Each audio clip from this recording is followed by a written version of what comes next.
Hello and welcome to this Project in a Box video. In this session we're going to be having a look at Your PMO from a browser on a tablet, so we can see what it's like in a different way to the way it runs in a browser on a laptop. In practice it runs in exactly the same way, but it's just a slightly different feel, I guess.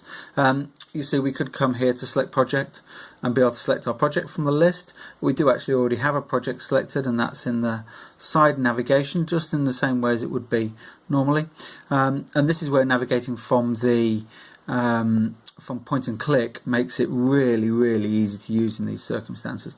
It would be the same on our phone, of course, but we can click into the process, see the documentation, we can preview the content that's appropriate, working our way from the sidebar or the main navigation, of course, as well. Or we can come in, choose the documents of interest.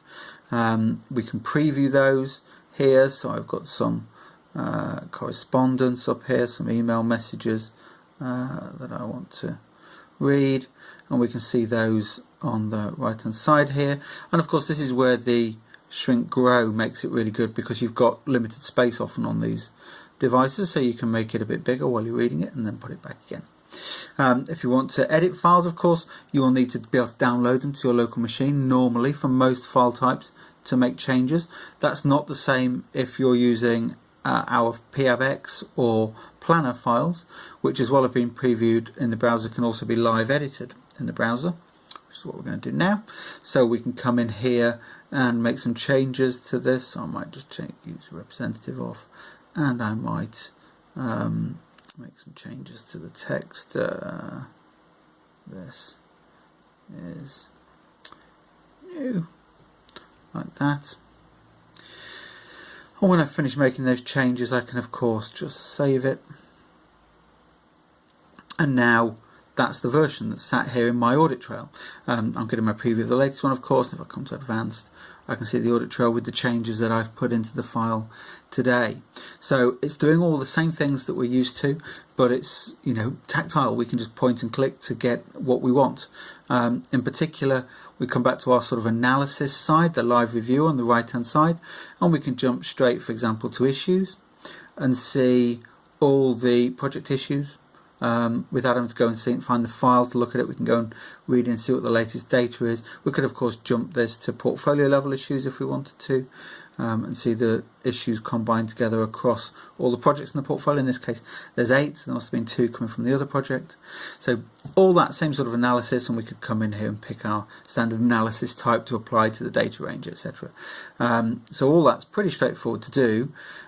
Same with reporting. I can just run my instant project statement report, and we'll just hide that list away here. Of course, space is at the premium, and we can see the data for this project. We've got some audit trail history over the analysis of the statuses showing there. We've got some statistics.